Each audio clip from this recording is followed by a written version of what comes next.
Hi, everyone. All right, so we're coming off of week one win over Cleveland. Pretty easy game there. Week two is going to be Monday night against Chicago. Be a nice test for them. Another progression to go up for Wentz.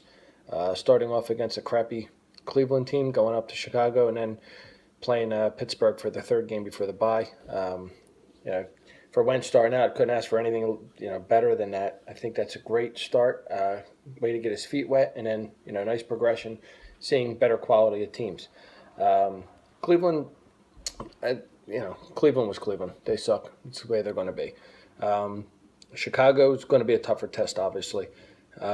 Looking at how Chicago played Houston, Cutler was hurried more than half the times he dropped back. They got 5 sacks on him. I think the Eagles are going to be able to get to him too. Hopefully, Benny Logan, Cox, Barwin, they all get in there. They hit him well, force him to cause some turnovers. Hopefully, the defense. I think the big key to the game, defense has got to come up. We get 1 pick, 2 picks, get a pick 6 out of it. If the defense can score, I think that's going to help. Well, obviously, it's going to help out Wentz tremendously. I think that's what's really going to be needed for this game. What else have we got there? Yeah, just with the defensive part, I think that'll be that's the big key. Is the defense has got to bring it.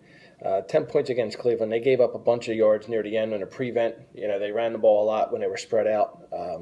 So a lot of those garbage things. But 10 points against Cleveland, that was all right. Wentz can't turn the ball over. Obviously, he's going to turn the ball over eventually. If he does, hopefully it's early in the game so they can rebound. They have plenty of time to get back into it. Offensively, Ertz has that rib injury, so he's going to be out. Big question there is Doyle Green Beckham. Does he have the routes down yet? They said before with Tennessee he was a bad route runner. Hopefully they can make something work. Plus the dude's 7 foot tall. Why don't they just throw the ball up and go get it? I don't really care about yards after the catch. Even if they just get out of bounds. Obviously with inside the 20 they're going to work them. But I like to see him get a little bit more. Selleck had 1 catch last week. I guess Burton's going to be activated for a tight end. So between Selleck and Burton, they're going to take a little bit of it. The run game, Eagles' run game was pretty decent. I think they got like 139, I think it was last week. Matthews had 22 carries, 77 yards. Like to see a little bit more production out of that, but what it is what it is with him. I expect Barner may be touching a little bit more, especially with Sproles. Yeah, I think he had a couple carries, 2 carries maybe it was. He's got to be more effective, especially with the passes. I think he dropped like 1 or 2. Get those screens, get those little drop passes, and let him run. Linebackers aren't going to be able to keep up with him. Corners are already going to be spread out, so there's definitely going to be room there. The yard should be there for him to get going. But I definitely like to see Beckham get involved a little bit more. I think Wentz with him could really if they can get a little cohesion going, I think they could be really effective. I think it's definitely going to be a close game. I hate to say it, but I could definitely see the Eagles losing this one.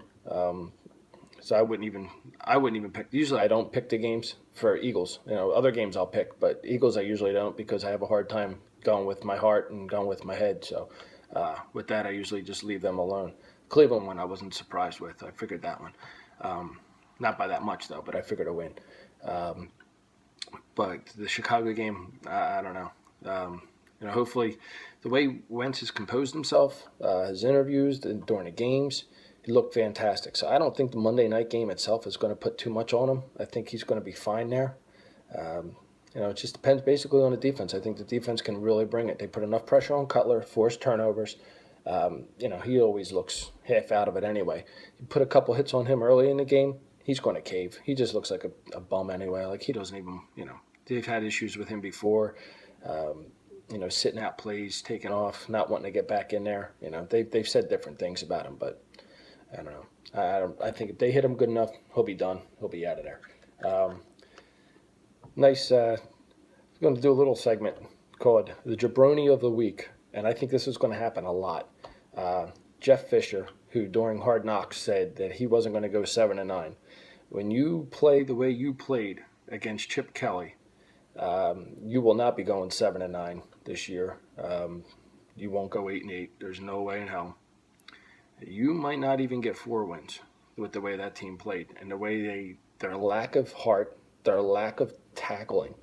When guys are just skipping around and just hopping around through two guys and nobody can put a hand on them, it's atrocious. And I heard that Jeff Fisher's got his agent is relatives with management at St. Louis or L.A. now. Sorry. Yeah, good luck to him ever getting fired. So good work by him by getting the agent and stuff like that. So he's got job security there. But man, that's just a jabroni, and he's stealing money forever. Plus the guy's lips don't move when he talks. That's really weird looking.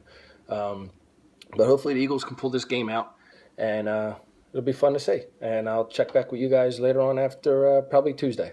All right, see ya.